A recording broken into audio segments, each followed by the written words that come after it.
Hi, everybody. My name is Cassandra Holloway, and I am the director of Building a Positive Community. We do substance use prevention work in the Brattleboro area, and we also do youth empowerment. We are going to be talking today with Rolf Parker Houghton and Marcus Alois. We are going to be talking about nicotine use among youth and helping to educate parents and caring adults around this topic. We're going to talk about how it's being marketed to youth, what kind of products youth are being exposed to, about potency, about addiction, about how parents, schools, and community members can help, and then also information about cessation if somebody does have a dependency on nicotine. We'll be talking with Rolf Parker Houghton, and he brings a diverse background on research and communication in his tobacco prevention work. He serves as science liaison to the Vermont Department of Health, curates research on nicotine and vaping harms, and leads the Vermont Confiscated Vape Collection Project. And also with Marcus Alois, and he's the field director of Flavors Cook Kids Vermont and is 2024 UVM graduate. He's passionate about youth advocacy, mental health, and substance misuse prevention. He's working to build a healthier future for all. And you both are rocking it here in the state of Vermont and beyond. I'm really excited to provide this as a recording for parents, especially to be able to listen to in their cars or whenever they have a chance. So we're going to get right into it. I'd like to start by just asking you both, what does like nicotine look like and how is it different than maybe when parents were younger? How has it changed? Yeah, I'll start. I think of it almost like a cell phone. Think of the way in which Apple has kind of created a nuanced, very sleek version of what it's like to interface with online. Very similar with nicotine and tobacco products, kind of starting with the product Juul. It almost looked like an Apple product. It was very sleek, it was black. Most importantly, it had these flavors in it that we know to be very attractive to younger demographics. And even after the e-cigarettes were regulated to some capacity, we have these new disposable e-cigarettes that have ramped up since those regulations were passed. And those continue down the electronic and technological rabbit hole, having Bluetooth capabilities, having games you can play like Tetris on the side of these nicotine devices. So it's very, very different than cigarettes you would have seen in the 1970s. I'm curious what Rolf has to say too. One of the things that's really fascinating about nicotine is simply how unregulated it actually is. So if nicotine's the drug, within vapes, it's very unregulated. You cannot advertise, market directly to children cigarettes. That's against the law. But when Juul was brought to court by many different states and lost and had to pay many millions of dollars, they weren't prosecuted for breaking the law because there's no law actually expressly against marketing to children. That sounds shocking and unbelievable, but we checked that in with the Attorney General in Vermont, and they said no, there is no express law against marketing directly to children for a vape. For a cigarette, yes. For alcohol, yes. For almost any drug you can imagine, yes. But with vapes, it somehow squeaked through this regulatory loophole. So Juul was sued for causing a lot of financial damage to states where they had to spend a lot of money in schools to deal with this new problem. But there was no prosecution of a crime. And so Juul lost their ability to market directly to kids and to sell through other wholesalers. And there were a whole bunch of other restrictions that was placed on Juul. Flavors were taken out of Juul, except for menthol and tobacco flavor. But there's all these other companies that can still market directly to children, and they continue to do so. Can you, either of you, speak to the nicotine, like Zyn, like the pouches and how that's kicking up? Yeah, Marcus. Yeah, I will say the FDA approved Zyn to be sold on US markets. And that's something that should be identified. And that's something that I personally don't agree with. And I think it should be said and screamed into the world, because that's our Food and Drug Administration approving a product that we know to be addictive. And there's something inherently wrong with that.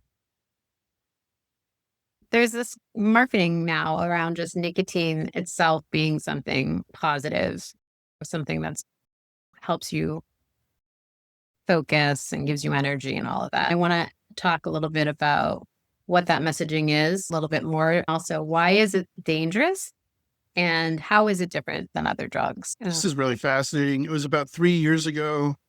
There was, you could call it like this unified message that was coming out of the industry. So Juul CEO was one of many people who said, oh, nicotine's just caffeine with a bad name. What they're trying to promote was, they call it nootropics. And so the idea is that any small amount of a substance that can supposedly help you focus better and concentrate better. But this is like a standard practice of the industry. There was one point where, back in time, cigarettes were promoted as a way to heal asthma. And if you lead with, oh, it's healthy, it's as a benefit, then that's the opening gate to really cloud the whole conversation around what is actually nicotine. The amount of nicotine that supposedly can help you focus is such a tiny drop compared to what's in these pouches. And some of these vape products now are delivering just ridiculous quantities of nicotine that it can't even remotely be put into the same conversation, especially since we know that nicotine addiction leads to an incredible inability to focus and an inability to self-regulate one's emotions. And it's ludicrous, polishing something really vile. It's just really part of a larger marketing scheme. Yeah. And to jump off Rolf's thought, he hit all of that on the head. And I think that one thing that really separates nicotine as a drug is that it is legalized in a lot of places. So inherently, we are going to have to work harder to halt some of the adverse effects in terms of from our public health lens. And Rolf also made some very astute comments about the phrasing of some of these new products, and that it's the healthy alternative. A healthier future is one of the slogans I've seen for some of these new companies. And in the 2009 FDA piece of legislation that they passed to ban flavored cigarettes, they actually say that they prohibit companies from using falsities in their advertisements, like these are less harmful and this is a healthy alternative. And I don't know if that standard has been kept up, because you can go and find many, many examples of pieces of marketing that are using these as an alternative, and as this is less harsh. And there is exact language in that ruling that is a call against that. I stand by everything Rolf said, and I just wanted to add my little piece there too. Let's talk a little bit about potency, because I think we just tapped into that a little bit. I know I have a little bit of some information that I know, but I would love to hear from the two of you what you know about comparatively to a cigarette. You know, we have this conversation around cannabis too, and like what cannabis used to be back in the 70s and what it is now. I feel like it's a very similar situation with nicotine. I want to start, and given Rolf's research background, I think he's more to answer this question in depth. The one thing I want to say is one of the hottest products on the market right now, especially in Vermont, is the Geek Bar, which is also one of those very advanced technological style vapes, almost Apple iPhone style vapes. And that has as much nicotine in it as 22 packs of cigarettes. And kids go through those Geek Bars in a week. And they do that to start their nicotine addiction. They're starting with 22 packs. And so to kind of bring it back to what we started off the hour with, and how are these products different than cigarettes that my parents were smoking back in the day? they're incredibly different. I'll let Rolf get into more of that. So just in terms of the nicotine addiction, if we're looking at that part, everything that Mark has said, the thing that's really startling is that there are even some brands and devices where people are getting nicotine poisoning from vaping, not from the liquids. Like previously, we knew that if young children drank the e-liquids, that could be lethal. There was a man in Bucks County, Pennsylvania, who the coroner gave the cause of death as vaping. It killed his heart because the nicotine, there's so much of it in a single device. And this is certainly not true of all vape devices, but poisonings from vaping, nicotine poisonings from vaping, have been going up enormously from the poison control data in the last couple of years. And the devices just keep getting more and more powerful and having more and more capacity to deliver. So let's shift over a little bit to the flavors piece. I'd love to hear from you, Marcus, on that topic. Flavors Hook Kids Vermont, we're on to you for sure. I'm going to talk a little bit of history real quick. It was all the way back in the 1970s that you can open up some R.J. Reynolds and some Williamson files and you can find actual quotes from big time players at those tables saying things like, we need a product that will appeal to youth. Things like, we know that flavor is appealing to youth. We need more flavor in our products. That was the 1970s. Let me bring you to 2002, when the FDA also banned these nicotine lollipops and lip balm off their product. And so this whole concept of flavors and using that to attract people into nicotine addiction really isn't a new thing. Are the products nuanced? Yes, they are. They're stronger. They will more quickly get you addicted.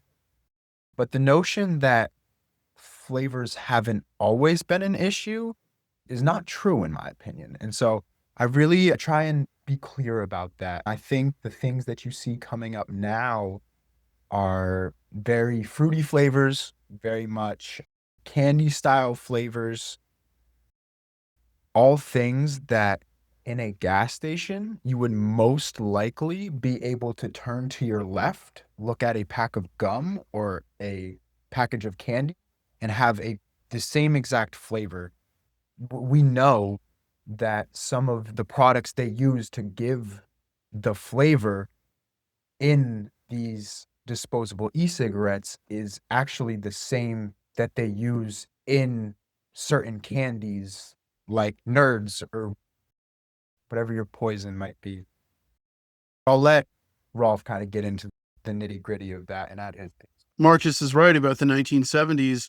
They even came up with some specific chemicals, the tobacco companies, which made nicotine even more addictive than it was. And then they had to not continue to use those in tobacco proper. And we don't just mean that it tastes good, so you want to do it. It actually, these chemicals change the brain to make the nicotine even more potent, even more addictive. And that goes for almost all those fruity tooty flavors that Marcus was mentioning. Those chemicals that they chose, do you think just by coincidence? The odds are slim, seems to me. They actually make the brain create more nicotine receptors and make it more susceptible to being addicted. So it's truly, this is what you can do if you have billions of dollars and the best research chemists in the world. You can actually make it taste the way you want and actually change the brain at the same time. This is work that came out of, it's infinitely published, basically. It's very well established. So we talked a lot about nicotine, we talked about flavors, and now we've got these products that are coming out that are marketing as being nicotine free for those who want to just vape, but avoid the nicotine component of it. So can you tell me a little bit about that role? So we know now that parents are sometimes giving their kids vapes that are nicotine free. And there's two different parts of this that are really concerning. In some cases, companies are using something called 6-methyl nicotine, and saying that's not nicotine. And 6-methyl nicotine, just from independent researchers, if you don't listen to the tobacco companies, working at universities like Yale and other placed universities with independent researchers, say that it may be 3 to 6 times as addictive as regular nicotine. And this is really kind of scary because if you think about it, some people are trying to quit using vapes and they work their way down to zero. And if they get to zero, but it's really something that's 3 to 6 times as addictive, well, that's horrible. But can you also imagine maybe you're trying to help your kid and you give them a zero nicotine vape, but it actually has something that's 3 to 6 times as addictive as regular nicotine? It's just criminal. Except it's not criminal because it's not against the law. Because again, that's one of the things about nicotine. It is so unregulated, or in the truly Wild West, because the FDA, the regulatory body that actually looks at this part of the world, has actually been greatly curtailed and defunded at the moment. As somebody who just works in substance misuse as a whole, and this is more of a note specifically for parents, is any device that is going to heat itself up is going to damage your lungs and is going to be bad for you pretty much no matter what is in it.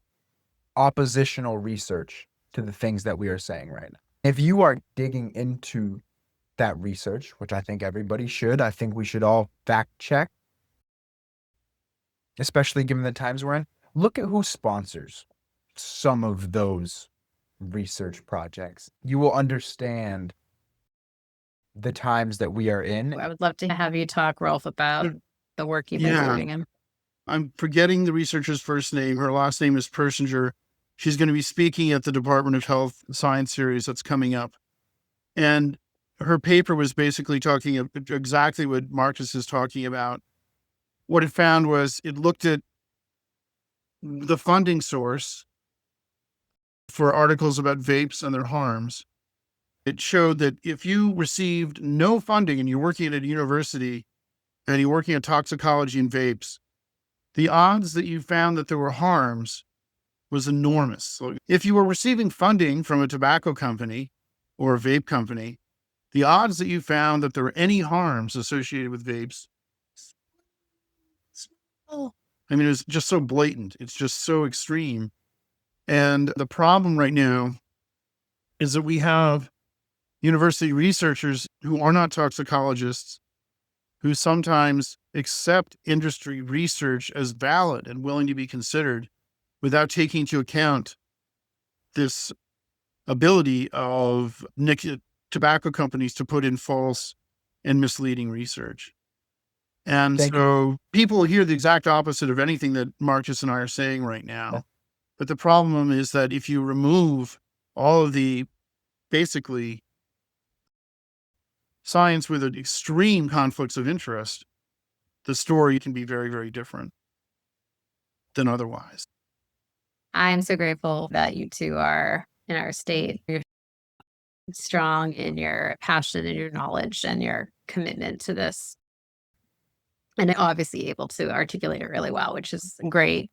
I wanted to just talk to you about products that have been found in our schools with youth and what's coming. Yeah, from no, it. fascinating. So, Big Tobacco will be very excited to hear that we find almost none of their vape products are showing up in our confiscated collections. I didn't think it was going to be that way because they're the best marketers in the world. But they were all restricted by the FDA from putting candy flavors into their vapes. So what are we seeing? We're seeing Philip Morris products in schools, but not vape products. We're seeing flavored Zyn products, right? Because those flavors are what kids want to use. And as I say, they make the product even more addictive chemically. But what we're seeing is a large number of, this year we did it 2 years, and last year, Loon was the predominant vape that was found throughout Vermont. This year it's Geek and Raz are two of the top ones. It turns out Raz, as opposed to Razbar, Raz is also owned by the same company that makes Geek. So really that company is having amazing success marketing to children somehow, being at a price point that children can afford, and having flavors that they like. And that's something that parents can actually help us with, and we'll get to that later in our conversation. I'll kind of just double down on everything that Rolf said. In my own personal experience with my friends and my peers, I would say I'm 23 years old. I just graduated from UVM. I would say our demographic is still kind of looking at the Loon disposable e-cigarette as their go-to. And when I go in and I work with schools and with younger kids, they're more focused on the Geek Bar. This Geek Bar is like the holy grail for them in terms of nicotine use, for sure. It has so much appeal. Every time you use it, a light shines and makes some sort of fire emoticon, and it's very appealing and very engaging too while you're doing it. So there's definitely a lot of scary things about that Geek Bar specifically. I had an opportunity to see the website, and I think every parent or anybody who's listening to this as an adult should check that out and see just how disturbing it is. It looks like a video game, and they're connected to a festival that's for young people and really promoting festival. So it's definitely marketed to young populations of people. This product that we're talking about, the Geek Bar, is the same product that I spoke on earlier that has the equivalent of 22 packs of cigarettes in it and is also probably the most popular disposable e-cigarette amongst youth right now. It's really, really scary. Interestingly, they're also marketing their own pouch now because they're going to push into the pouch market. If they've got this, if they figured out how to market this to kids, then pretty much they have a distribution system. They have an advertising system. They have a way of telling kids how to get their product. I've not seen their pouches yet in schools, in collections. I've just seen Zyn, but it would seem likely that they would succeed because they're so successful at what they do already. Take a little time to talk about how the industry is kind of getting ahead, not only in obviously this way, but also in protecting themselves. If you could start with that, Marcus. I'll keep it rather broad in the hopes that I don't overstep. These companies have millions and millions and millions and millions of dollars to pour into advocating for this product to go under this definition, because if it goes under this definition, then we can sell it just a little bit to more people. And the people like the three of us that work in prevention, we don't really have millions and millions of dollars to pour into lobbying for tobacco change. And that's just something that is an important piece of this conversation, and why it seemed like, Marcus, if you've given all of these examples throughout history of major tobacco companies kind of being deceitful, so why hasn't something changed? Well, because they're able to pour money into actual pieces of law where they are able to create loopholes and still create an incredibly valuable market for these products in all across the world, not just Vermont, not just the United States, everywhere. Yeah. How many lobbyists were there at one point in Vermont? There were like close to 17. Again, that's interesting because it's still part of the overall larger problem, because it's all interconnected, like what different generations are doing.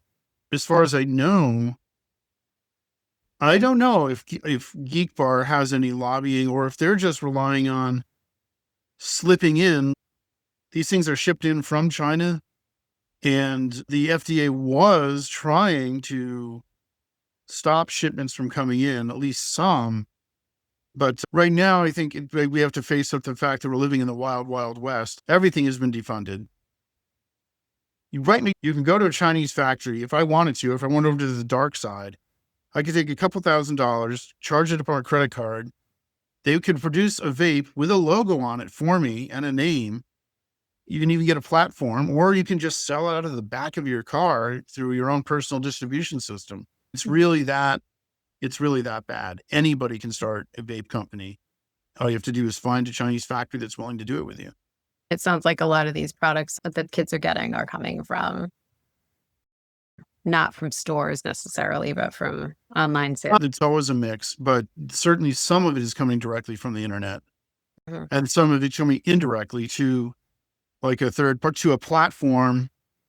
And then there are websites online where they'll sell to anybody. And there's also sometimes an individual kid will be the predominant redistributor within a school. They're not likely to go into a convenience store and buy 30 geek bars. I mean, that going to look a little suspicious. We know of schools in Vermont where young students, even in middle school, have come in with tens of vapes in their backpack. That's much more likely an internet thing. But on the flip side, when you look at the map of Loon in the state, Vermont was just saturated with stores. We had like 80 different stores that were selling Loon, and not New York State, not Massachusetts, not, Maine or any of the bordering states. So it doesn't prove that those are coming out of stores, but Loon wasn't really even listed on the federal list of vape products that were like a major problem. Didn't even get up on their radar. But when we collected the vapes, look at that. It really makes you think it's very likely to be coming from these stores. Yeah. To prove it, we'd have to have data from those other states about how Loon was absent from their collections. But as far as I know, our collections, the only real collection is thorough. We're collecting for all 14 counties. That's what we're trying to do. So we'll talk more about that. Yeah, Marcus has something to add. I wanted to give a more positive spin on what we've just been talking about. So to bring it back to the legislative piece, the lobbying piece of this, is the reality that these companies have all of this money to pour into resources to have, like Rolf said, the bad guys win? Yes, they do. But here in Vermont specifically, because this is a Vermont-based resource, we have some incredible legislators that even when tobacco might not be the main topic, will go out of their way to name it as something that is on their radar and something that they want to work towards. They name vapes, specifically disposable e-cigarettes, as something that they are very, very worried about for youth. And so the two things can be true. There is unlimited amount of resource that these companies can pour into this. And in Vermont, we are very blessed to have lawmakers who are very dedicated to public health. Way to go, Marcus. I think it is exciting to be in Vermont. We also have a public health department, which is really very informed on the true nature of this topic. And then also Attorney General, who's very informed on this topic.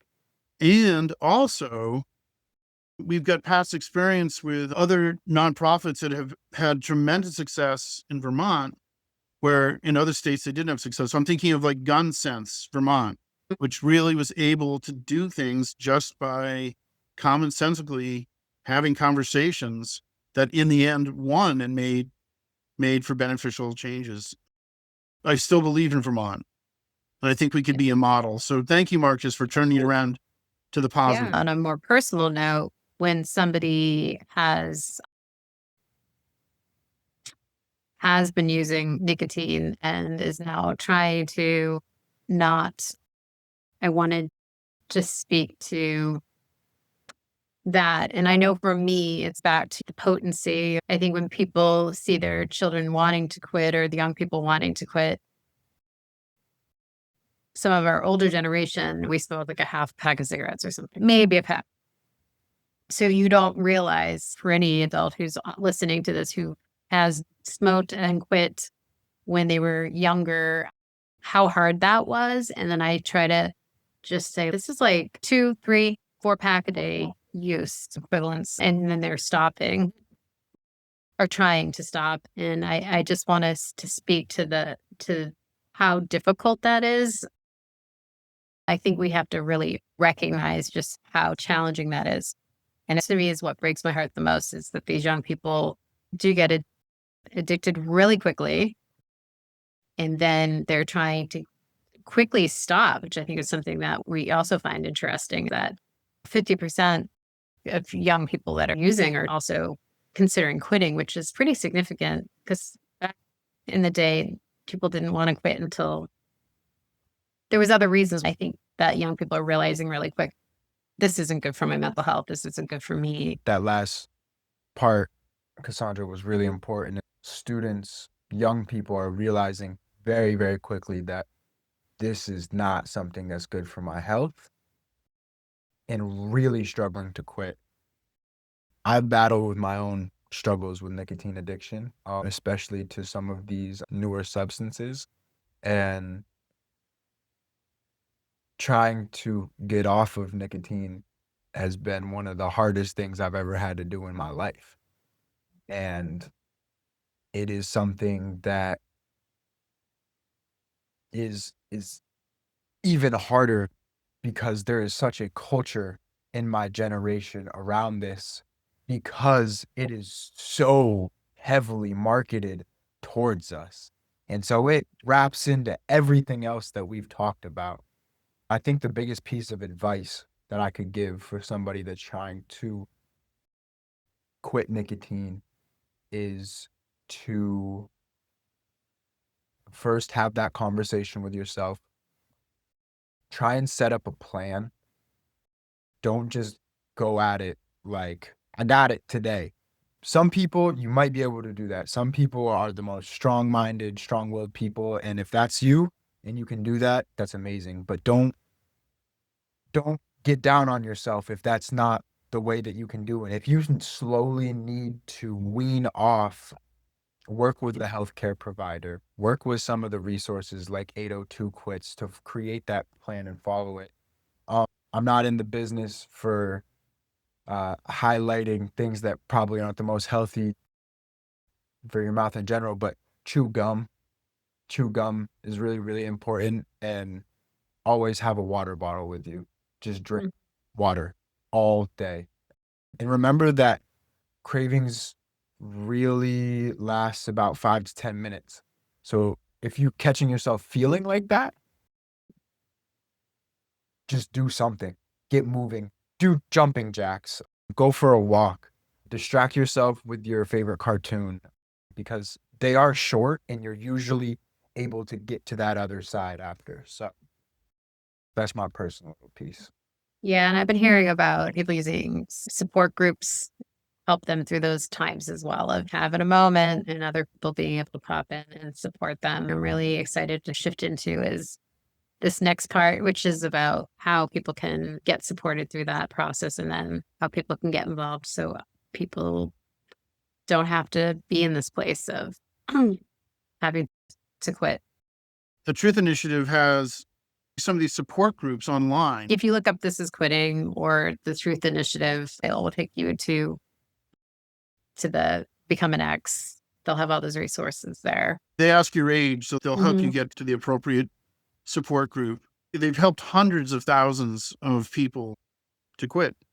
Yeah. One of the things for parents to also know about, the whole marketing of vapes is centered around the idea that vapes can help you quit cigarettes. And long term, this is, I feel very confident because of the most recent research, this idea is finally going to die. And the reason I say that is the American Cancer Society now says that if you vape while trying to quit and you're also smoking, that you have a 300% higher chance of coming down with lung cancer. So it's not a viable option long term, no matter how good their marketing is and how much they try to attack this information. Eventually, this is going to become the predominant understanding now that it's being adopted by the American Cancer Society, amongst others. A terribly successful campaign to wed, oh, but we need to keep vapes for adults who are trying to quit because it could be effective. That's really just marketing at this point. It's not, that opinion is still widely found, even within the state of Vermont. But long term, it's not going to withstand that incredibly damaging twist. So what I'm trying to say is one of the best things that parents can do for their kids if they are trying to vape is to actually come to the Truth Initiatives program or 802 Quits, because if your kids are seeing you vape because you're trying to quit, it's still accidentally you're being a model for vaping itself. I'm going to double down on what Rolf just said before I kind of get into my own call to action. There is a lot of new research about dual use of tobacco products and the rate in which it can increase your chance of long-term harm. I'm a bit of an optimist, but I hope sooner rather than later that these really aren't a great cessation device specifically for combustible cigarettes. I just wanted to quickly bring up that 802 Quits has nicotine replacement therapy. It's free for everybody. So people can get incentives depending on certain populations have like pregnant individuals, menthol users, Medicaid. But then also trying to let health providers know that NRT is also an option for these young people if parents approve it. These young people are trying to quit, so we should be helping them just like we would help an adult. So I think one thing to just carry off of what Cassandra was just saying, we've highlighted a couple resources. There is so many resources out there to help assist you through your quitting process. No matter what kind of personality you are, no matter what background you come from, there are resources available. And so I appreciate that we've taken a moment to highlight some of those things. And Flavors Hook Kids Vermont is a nonprofit campaign that's an extension of the Campaign for Tobacco-Free Kids. And we are working very hard to create policy change around flavored tobacco in Vermont. And so if you're curious about what that looks like, if you are interested in getting involved in a community breakfast, if you are interested in having us give a presentation at one of your local Vermont schools, you can reach me at aloismarcus@gmail.com. That's ALOISIMARCUS @GMAIL.period. Please check out our Flavors Hook Kids website. We have a couple different things on there. We have different news stories, different articles that people have written, and right way at the bottom, there's a way to sign up for our newsletter. And if you want to sign an organization on, you can do so as well, and I will follow up with you. thank That's you. plug time. Yes, it's plug time. So I'm running what's called a benefit corporation in Vermont, which is in between a nonprofit and a profit organization. What I'm really trying to say is that we have got ways in which anyone who wants to help us chase down companies and platforms that are selling directly to kids, we need your help. We cannot do all this work on our own. There's just so much that we're eager to collaborate with people on this work, and we can train you about how to hunt them down. And one of our past successes, we actually brought in helped bring in $400,000 in a fine against a major platform that was selling directly or helping sales directly to kids. Help us. We're fun. We're good.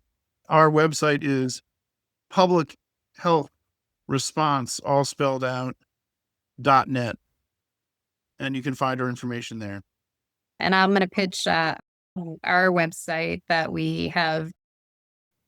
So it's called smokefreeVT.org. So SMOKEFREEVT.org.